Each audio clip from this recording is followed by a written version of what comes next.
Hello बच्चों, स्वागत है आप सभी का हमारे नए यूट्यूब चैनल साइंस स्पार्क में, जिसमें हम लोगों ने आज क्लास 10th का साइंस का फर्स्ट चैप्टर लिया है, जिसका नाम है केमिकल रिएक्शन एंड इक्वेशन।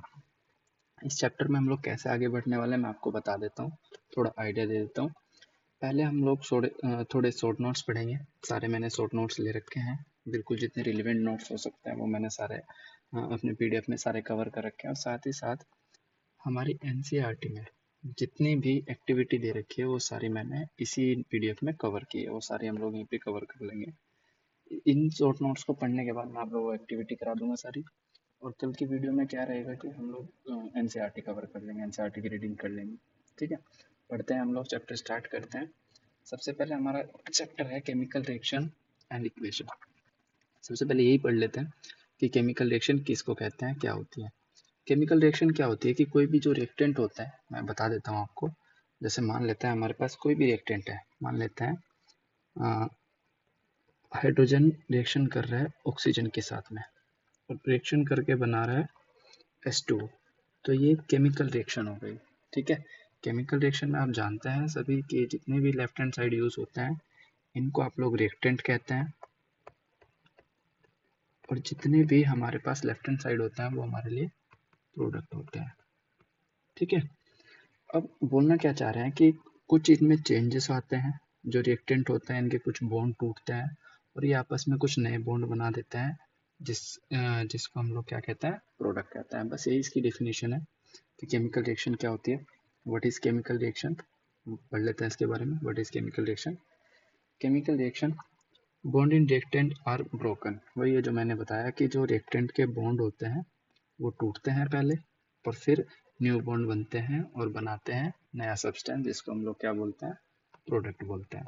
ठीक है, ये हमारा केमिकल रिएक्शन की डेफिनेशन हो गई। उसके बाद आइडेंटिफिकेशन क्या होती है केमिकल रिएक्शन की। कुछ चेंजेस आते हैं, जैसे क्या क्या चेंजेस आते हैं उनके बारे में बात कर लेते हैं। कुछ कलर चेंज आ जाता है, स्टेट चेंज आ जाता है, कलर चेंज आ जाता है, टेम्परेचर में चेंज आ जाता है, इवोल्यूशन ऑफ गैस होता है, मतलब गैस निकलती है, और प्रिसिपिटेट बनते हैं। ये हम लोग आगे जैसे ही पढ़ेंगे तो मैं इसको बता दूंगा कि ये प्रिसिपिटेट क्या होता है। उसके बाद केमिकल इक्वेशन क्या होती है। जैसे मैंने अभी आपको बोला था कि हाइड्रोजन रिएक्ट करता है ऑक्सीजन के साथ में और बनाता है वाटर। तो ये मैं आपको लैंग्वेज में बोल रहा हूँ। अगर लैंग्वेज में बोल रहा हूँ उसको हम लोग बोलते हैं केमिकल रिएक्शन। ठीक है, अगर वही चीज़ मैं इसको फॉर्मूले में या इक्वेशन में कन्वर्ट करके लिखूँ तो इसी को ही हम लोग क्या कहेंगे, केमिकल इक्वेशन। ठीक है, जैसे कि एग्जांपल दिया हुआ है यहाँ पे। अगर मैं लैंग्वेज पढ़ता हूँ तो लैंग्वेज में होगा मैग्नीशियम रिएक्ट कर रहा है ऑक्सीजन के साथ में और बना रहा है मैग्नीशियम ऑक्साइड। अब इसी को अगर मुझे लिखना है इक्वेशन की फॉर्म में, फॉर्मूले से, तो मैग्नीशियम रिएक्ट कर रहा है ऑक्सीजन से और बना रहा है मैग्नीशियम ऑक्साइड। अब बैलेंसिंग करना किसे कहते हैं, केमिकल इक्वेशन कैसे बैलेंस होती है। जितने भी रिएक्टेंट साइड होता है, ये रिएक्टेंट साइड जो होता है इनका मास और ये प्रोडक्ट का मास दोनों बराबर होना चाहिए, तभी हम लोग कहते हैं कि एक केमिकल रिएक्शन बैलेंस है। अदरवाइज हम लोग इसको बैलेंस नहीं कहते। आगे बढ़ते हैं, देख लेते हैं बैलेंसिंग किसे कहते हैं।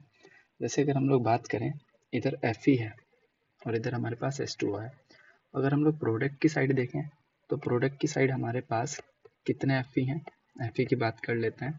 हमारे पास 3 Fe हैं और ऑक्सीजन कितना है हमारे पास, 4 है। लेकिन अगर हम लोग रिएक्टेंट की बात करें तो रिएक्टेंट की साइड हमारे पास केवल 1 है और ऑक्सीजन कितना है, सिर्फ 1। तो इसको बैलेंस करके देखते हैं।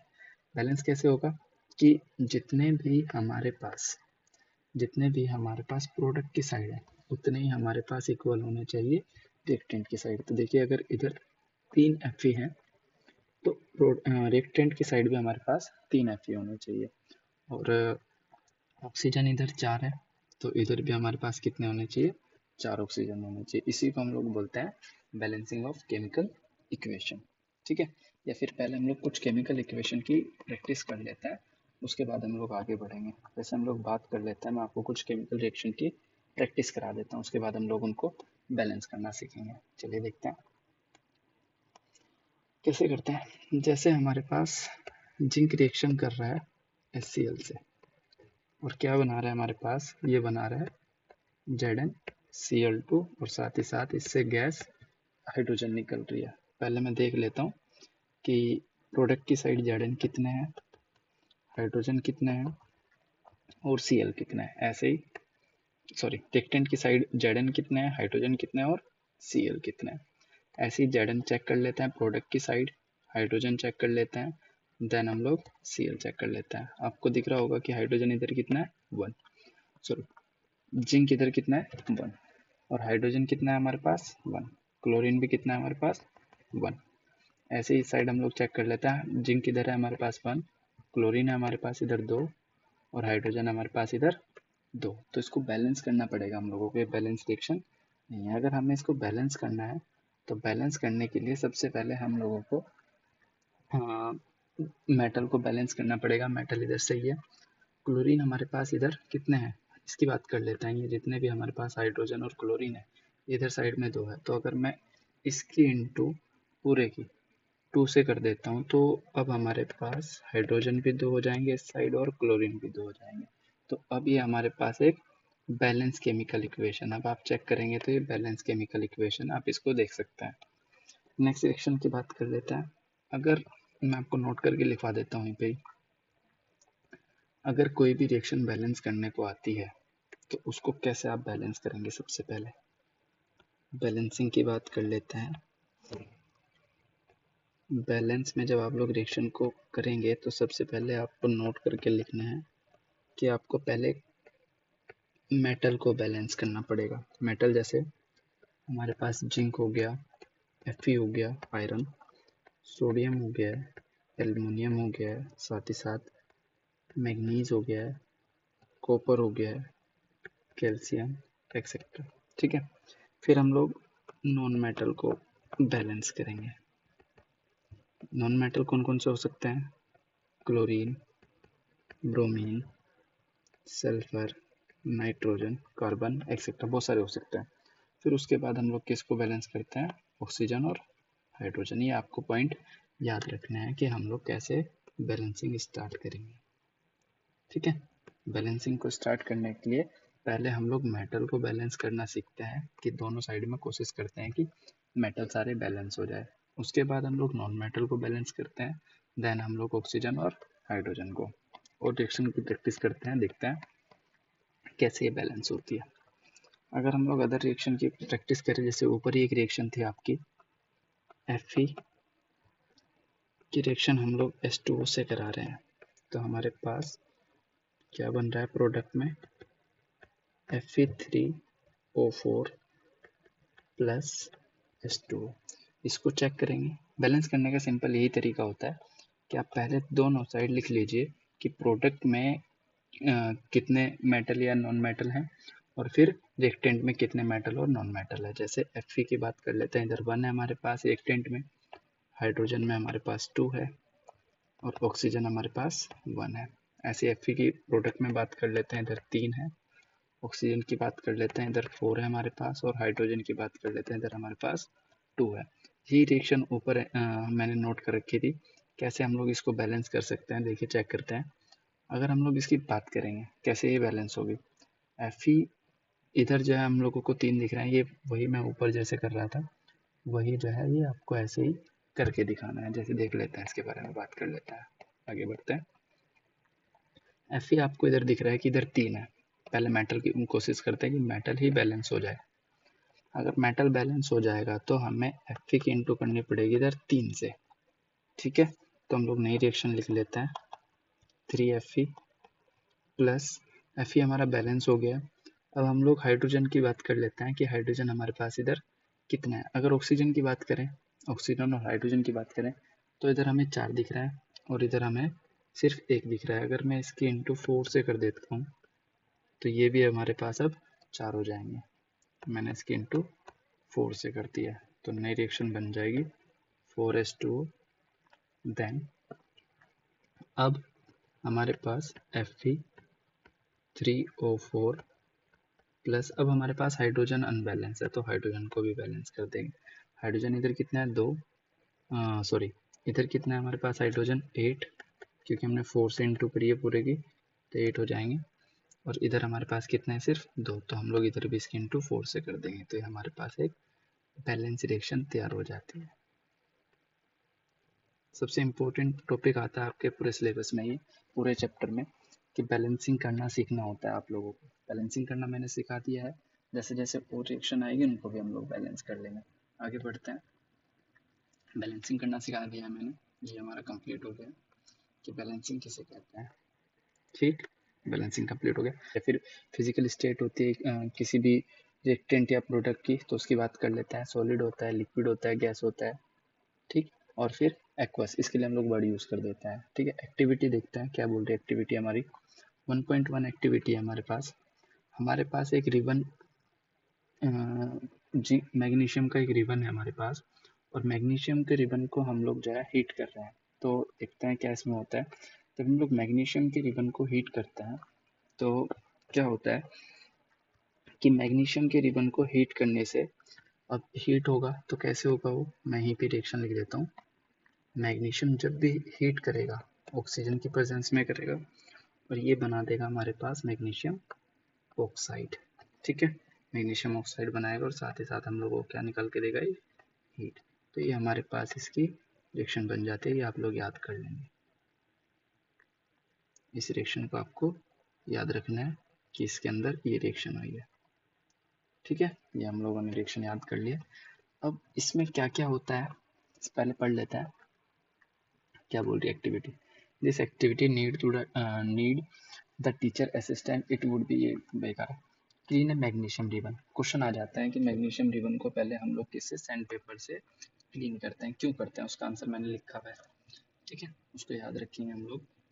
अगर कोई भी मान लेते हैं इम्प्योरिटी मैग्नीशियम के ऊपर रही, तो उसको पहले से हम लोग सैंड पेपर से साफ कर लेते हैं, बस यही रीज़न होता है, बाकी कुछ नहीं होता है। उसके बाद बाकी की चीज़ें पढ़ते हैं कि इसमें इंपॉर्टेंट पॉइंट क्या काम की बातें पढ़ लेते हैं। Magnesium burn with dazzling white flame, मतलब क्या है कि वाइट फ्लेम के साथ जलता है, ठीक है, जो बहुत ही ब्राइट कलर जो है हम लोगों को दिखाता है। उसके बाद मैग्नीशियम पाउडर जो है, मैग्नीशियम ऑक्साइड का पाउडर हम लोगों को इस ग्लास में मिलता है, ठीक है। उसके बाद हीट रिलीज होती है। जब भी किसी रिएक्शन में हीट रिलीज होती है तो उस रिएक्शन को हम लोग बोलते हैं एक्सोथर्मिक रिएक्शन, याद रखेंगे। कैसी रिएक्शन है ये, एक्सोथर्मिक रिएक्शन। इंपॉर्टेंट पॉइंट बता रहा हूँ, एक्सोथर्मिक रिएक्शन कौन सी रिएक्शन होती है, जब भी किसी रिएक्शन में हीट प्रोड्यूस होती है तो उस टाइप की रिएक्शन को हम लोग एक्सोथर्मिक रिएक्शन कहते हैं, याद रखेंगे ये बात। नेक्स्ट है, ये रिएक्शन जो है मैग्नीशियम के साथ, मैग्नीशियम जो है रिएक्शन कर रहा है और ऑक्सीजन के साथ कंबाइन होकर मैग्नीशियम ऑक्साइड बना रहा है। तो इस रिएक्शन का हम लोग दूसरा नाम भी रख सकते हैं, क्या, कॉम्बिनेशन रिएक्शन, क्योंकि कंबाइन हो रहा है। और साथ ही साथ एक्सोथर्मिक मैंने बता दिया क्यों ये एक्सोथर्मिक रिएक्शन है। आगे बढ़ते हैं। देखिए बैलेंसिंग मैंने बता दिया। टाइप ऑफ केमिकल रिएक्शन के बारे में बात कर लेते हैं, कितने टाइप की केमिकल रिएक्शन होती है। सबसे पहले की जो केमिकल रिएक्शन होती है वो होती है कॉम्बिनेशन रिएक्शन, ठीक है। कॉम्बिनेशन रिएक्शन मैंने बता दिया जनरली कि कोई भी एक रिएक्टेंट दूसरे रिएक्टेंट से कंबाइन होता है और कोई न्यू प्रोडक्ट देता है, ठीक है। इसी टाइप की रिएक्शन को आप लोग कहते हैं कॉम्बिनेशन रिएक्शन। टू और more substance combine to form one product, ठीक है, इसी को हम लोग कॉम्बिनेशन रिएक्शन कहते हैं। अगर हीट निकल जाती है तो इसको भी हम लोग एक्सोथर्मिक रिएक्शन बोलेंगे, ठीक है। एक्सोथर्मिक रिएक्शन ये याद रखेंगे एक्सोथर्मिक रिएक्शन के लिए। उसके बाद हम लोग बात कर लेते हैं, ये वाली रिएक्शन है ये भी। देखिए एक्टिविटी दे रखी है इसमें 1.4, याद रखेंगे इस एक्टिविटी के बारे में। कैल्शियम हाइड्रोक्साइड का होल्ट वाइज, ठीक है, जिसको हम लोग सेलेक्ट लाइम के नाम से जानते हैं, और साथ ही साथ हीट प्रोड्यूस होती है, क्विक लाइम बोलते हैं इसको, याद रखेंगे। राइजिंग टेम्परेचर, अगर किसी भी रिएक्शन में टेम्परेचर राइज हो रहा है तो हम लोग सीधा सीधा बोल देते हैं कि वो रिएक्शन कैसी है, एक्सोथर्मिक रिएक्शन है। क्विक लाइम है, रिएक्ट विगोरसली जो है वाटर से, विगोरसली जो है फटाफट से रिएक्शन करता है, ये कहना चाह रहा है। वाटर ऐड स्लोली किया जाता है, इसका रीज़न बता देता हूँ क्यों किया जाता है। अगर आप लोग एकदम से इसके अंदर वाटर डाल देंगे तो ये बहुत हाईली एक्सोथर्मिक रिएक्शन होती है, आपके हाथ जलने का, आँख में दिक्कत होने की जो है संभावना रहती है, इसलिए हम लोग वाटर को स्लोली स्लोली इसमें डालते हैं, क्योंकि एक्सोथर्मिक रिएक्शन है, मैंने रीज़न बता दिया। ये भी कॉम्बिनेशन रिएक्शन है और एक्सोथर्मिक रिएक्शन है। क्विक लाइम जो है यूज़ होता है सीमेंट वगैरह में, ठीक है, आप जानते हैं घरों वगैरह में जो सीमेंट यूज़ करते हैं वही है कैल्शियम हाइड्रोक्साइड। इंपॉर्टेंट है, याद कर लेंगे इसको। नेक्स्ट आगे बात कर लेते हैं, ये एग्जांपल हो गया हमारे पास डिकम्पोजिशन रिएक्शन। डिकम्पोजिशन रिएक्शन का मतलब होता है किसी का टूटना, ठीक है, जैसे हमारे पास AgCl है, ये टूट जाएगा Ag में प्लस Cl में, Ag प्लस Cl में, तो याद रखेंगे। ठीक है, मतलब डिकम्पोज हो रहा है कोई चीज़। ऐसे ही one compound break into simpler substance, example यही है हमारे पास, Ag जो है टूट गया Ag में और Cl में। ऐसे ही ZnCO3 जिंक कार्बोनेट टूट गया हमारे पास Zn ऑक्साइड और CO2 में। ठीक है, हीट आप इन रिएक्शन में आपको हीट देनी पड़ती है, ये बात याद रखेंगे। किसी भी चीज़ को अगर तोड़ना है तो आप हीट इसमें देंगे, इसी वजह से रिएक्शन है एंडोथर्मिक। मैंने ऊपर नोट करवा के लिखा दिया आपको कि अगर रिएक्शन से हीट निकल रही है तो उस रिएक्शन को आप बोलते हैं एक्सोथर्मिक रिएक्शन, और अगर आप खुद हीट दे रहे हैं तो उस टाइप की रिएक्शन को आप लोग बोलते हैं एंडोथर्मिक रिएक्शन। ये इसके पॉइंट हो जाएंगे, याद रखेंगे एक्सोथर्मिक रिएक्शन, क्योंकि इसमें से हीट प्रोड्यूस हो रही है। नेक्स्ट बात कर लेते हैं डिस्प्लेसमेंट रिएक्शन। डिस्प्लेसमेंट रिएक्शन कौन सी रिएक्शन होती है जिसमें कोई भी एक मेटल दूसरी मेटल को डिस्प्लेस करता है, जैसे मोर रिएक्टिव। इसके लिए हम लोग पहले हमें रिएक्टिविटी सीरीज पढ़नी पड़ेगी। क्या होती है रिएक्टिविटी सीरीज, उसके बारे में बात कर लेते हैं।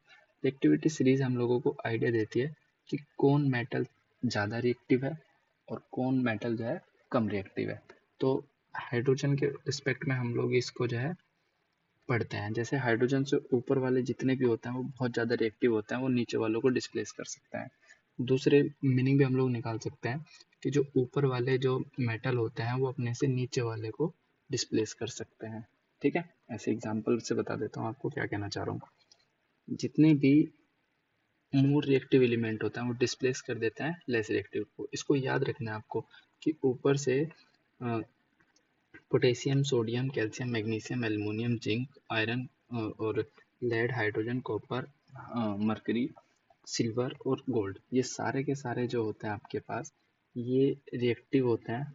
ठीक है, अगर हम लोग इसकी रिएक्शन इससे कराएंगे तो पोटेशियम सोडियम को डिस्प्लेस कर देगा, बट सोडियम पोटेशियम को डिस्प्लेस नहीं कर पाएगा। इसका रीज़न मैं आपको बता चुका हूँ कि जितने भी ऊपर वाले होते हैं वो अपने से नीचे वाले को सभी को डिस्प्लेस कर सकते हैं। पढ़ते हैं इसके बारे में, थ्योरी पढ़ते हैं इसकी। देखिए मोर रिएक्टिव हो गया हमारे पास, जैसे आयरन है। आयरन देखिए कॉपर सल्फेट के साथ रिएक्शन कर रहा है, आयरन जो है ऊपर आ रहा है और कॉपर जो है हमारे पास नीचे आ रहा है रिएक्टिविटी सीरीज में। तो इसका मतलब ये है कि आयरन इसको डिस्प्लेस कर देगा, इससे आयरन कॉपर को डिस्प्लेस कर देगा और बना देगा फेरिक सल्फेट, और साथ ही साथ कॉपर अलग निकल जाएगा। ठीक है, ये हमारे पास इसकी रिएक्शन हो गई। नेक्स्ट रिएक्शन है, टाइप है हमारे पास इसी का ही, डबल डिस्प्लेसमेंट रिएक्शन। इसके बारे में पढ़ लेते हैं ये क्या है।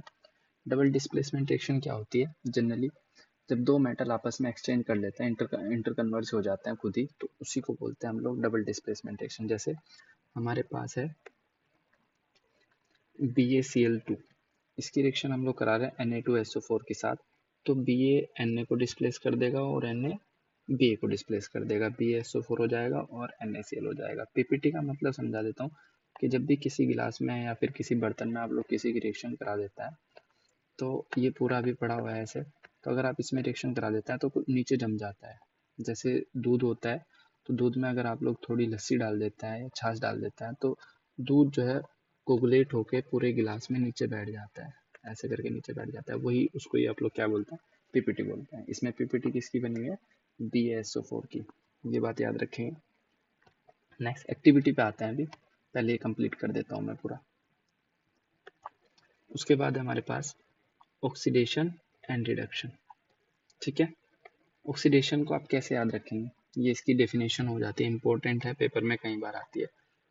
गेन ऑफ ऑक्सीजन को आप ऑक्सीडेशन कहते हैं और लॉस ऑफ ऑक्सीजन को आप लोग रिडक्शन कहते हैं। दूसरा एक और है, लॉस ऑफ हाइड्रोजन को आप लोग ऑक्सीडेशन कहते हैं और गेन ऑफ हाइड्रोजन को आप लोग रिडक्शन कहते हैं। एग्जाम्पल की बात कर लेते हैं, अगर ये है आपके पास CO है, इसने हाइड्रोजन को ऑक्सीजन को क्या कर दिया है, ऑक्सीजन को जो है इसने रिमूव कर दिया है, तो इसको हम लोग कहेंगे कि CO से रिड्यूस हो गया, मतलब ये रिड्यूस हो गया और हाइड्रोजन ने ऑक्सीजन को क्या कर लिया, गेन कर लिया, तो हाइड्रोजन का क्या हो गया हमारे पास, ऑक्सीडेशन हो गया, याद रखेंगे।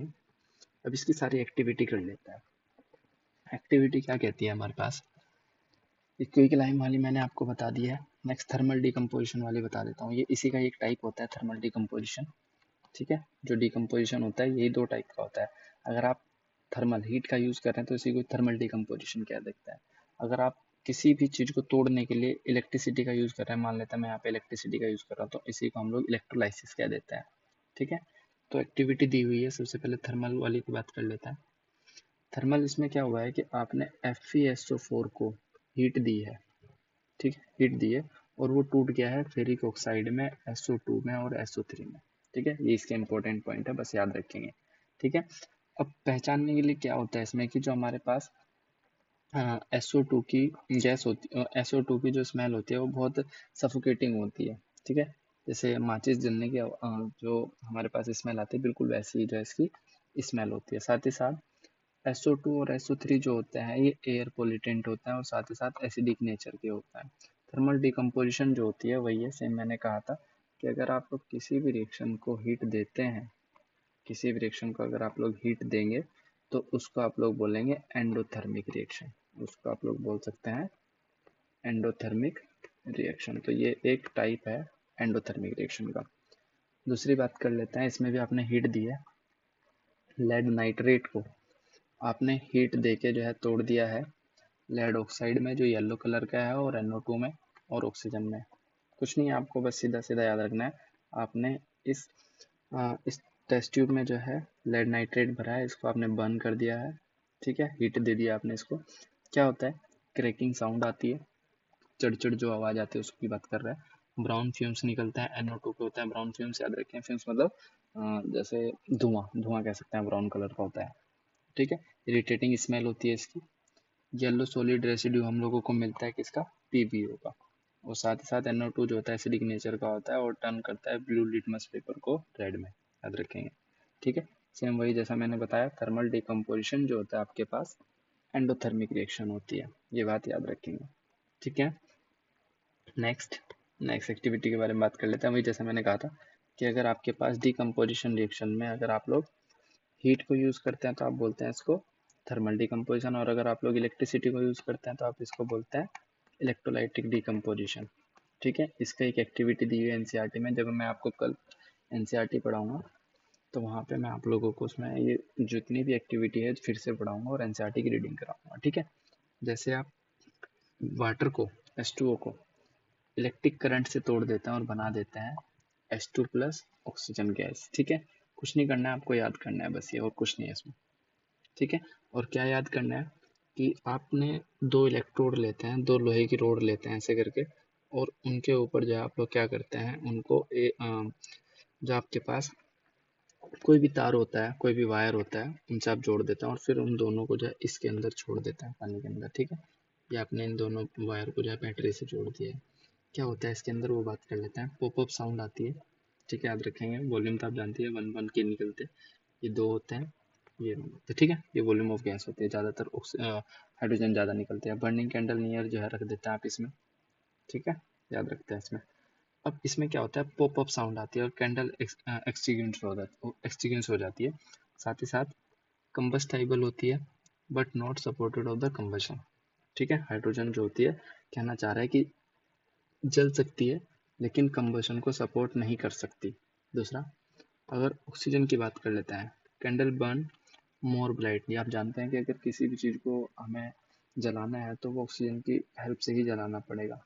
Not combustible but support in the combustion, याद रखेंगे। प्योर वाटर जो होता है आप जानते हैं प्योर पुअर कंडक्टर होता है इलेक्ट्रिसिटी का, लेकिन अगर आप लोग इसमें जो है एसिड की कुछ बूंदे डाल देते हैं, ये बहुत अच्छा जो है इलेक्ट्रोलाइटिक की तरह काम करता है और इलेक्ट्रिसिटी को जो है अच्छा कंडक्टर कहलाता है इलेक्ट्रिसिटी का, ये आप जानते हैं। ये हमारी एक्टिविटी कंप्लीट हो गई है सारी। उसके बाद हम लोग नेक्स्ट बात कर लेते हैं। नेक्स्ट मैंने आपको बताया था नेक्स्ट मैंने आपको बताया था फोटोकेमिकल इलेक्ट्रोलाइसिस। वही है, अगर आप लोग किसी भी चीज़ को, जैसे यही AgCl को मैंने इसको सनलाइट की हेल्प से तोड़ दिया है तो बनाया इसने Ag प्लस Cl2। ऐसे ही AgBr को मैंने सनलाइट की हेल्प से तोड़ दिया तो बनाया इसने Ag और Br2। ठीक है, ये मैंने जो तोड़ा है वो किसकी सहायता से तोड़ा है, किसकी हेल्प से तोड़ा है, लाइट की। तो हम लोग इसको बोलते हैं फोटोलाइसिस, ये बात याद रखेंगे, फोटोलाइसिस। ठीक है, नोट्स आपके पास इतने इनफ है, बहुत आप क्वेश्चन अटेम्प्ट करिए बस। नेक्स्ट वीडियो में मैं आप लोगों के लिए इसके अच्छे क्वेश्चन लाऊंगा जिसमें मैं आप लोगों को बढ़िया बढ़िया लेवल के क्वेश्चन कराऊंगा, बोर्ड के PYQ जितने आते हैं इस चैप्टर से सारे करा दूंगा। आगे बढ़ते हैं, इसमें ये हो गया हमारा।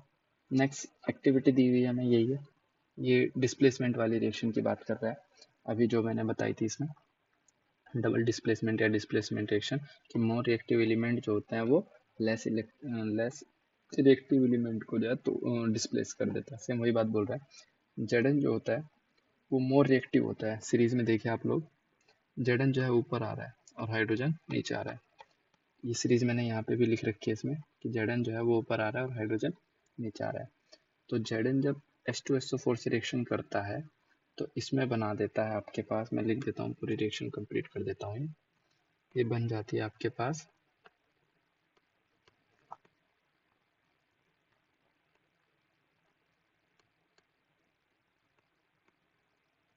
ZnSO4 plus H2। ठीक है, ये आपके पास कंप्लीट रिएक्शन होती है। उसके बाद इसमें क्या क्या ऑब्जर्वेशन होता है वो पढ़ लेते हैं। हाइड्रोजन गैस इसमें निकलती है, ये मैंने बता दिया, हाइड्रोजन गैस निकलती है। पॉपअप साउंड होती है इसकी, ठीक है, और साथ ही साथ टेम्परेचर इसमें इंक्रीज होता है और हाईली एक्सोथर्मिक रिएक्शन होती है। इसमें से आप लोग अगर देखेंगे तो ये रिएक्शन जो है हाईली एक्सोथर्मिक है, तो इसको आप लोग डेल्टा क्यू से रिप्रेजेंट कर देते हैं कि इस रिएक्शन के अंदर से हीट निकल रही है। अब वही है, डाइल्यूट एसिड जो होता है use as reaction is highly exothermic and concentrated acid क्या करता है, can lead to the more exothermic. ठीक है, याद रखेंगे, डेंजरस रिएक्शन होती है, घर पे अप्लाई नहीं करते हैं इसको। नेक्स्ट एक्टिविटी आपके पास क्या बोल रहा है, वही है सेम डबल डिस्प्लेसमेंट के लिए है ये। Na2 ये मैंने ऊपर करा दिया, एग्जांपल लिया हुआ है यहाँ पे डबल डिस्प्लेसमेंट का, यही एग्जांपल है वो। नेक्स्ट है Na2SO4 रिएक्शन कर रहा है BaCl2 से, बना देता है, ये इसको डिस्प्लेस कर देता है, ये इसको डिस्प्लेस कर देता है, तो BaSO4 बना देता है, साथ ही साथ बनाता है NaCl। ऑब्जर्वेशन देख लेते हैं, व्हाइट इनसोल्युबल सब्सटेंस बनता है BaSO4, अगर कोई बोलेगा तो किसका बनता है, BaSO4 का बनता है। डबल डिस्प्लेसमेंट रिएक्शन हम बता दिया है, याद रखेंगे बस। नेक्स्ट एक्टिविटी आपके पास oxidation of copper. Oxidation of copper क्या होता है, वही ऑक्सीडेशन आप जानते हैं, किसी भी चीज़ के किसी भी चीज़ से अगर ऑक्सीजन जुड़ जाता है तो उसी को आप लोग क्या बोलते हैं, ऑक्सीडेशन बोलते हैं। तो वही हुआ है इसमें भी, कॉपर के साथ में ऑक्सीजन जुड़ गया है तो बना लिया है CuO। ठीक है, ऑब्जर्वेशन देख लेते हैं, reddish brownish copper metal change to the black colour. ये CuO जो होता है ये ब्लैक कलर का होता है। साथ ही साथ H2 गैस पास कराते हैं तो ब्लैक कलर चेंज हो जाता है ब्राउन में, याद रखेंगे, एक्सपेरिमेंट है ये। अगर आप लोग CuO की रिएक्शन यहीं पे लिख देता हूँ, अगर आप लोग CuO की रिएक्शन हाइड्रोजन से करा देते हैं तो बनता है Cu प्लस H2O, बस यही कहना चाह रहा है। ठीक है, ये चैप्टर आपका कंप्लीट हो गया है, इस चैप्टर में इतना ही है। बाकी हम लोग NCERT के एक्सरसाइज के क्वेश्चन करेंगे और कल हम लोग इसके PYQ के क्वेश्चन करेंगे। ठीक है, पढ़ते रहिए, थैंक यू।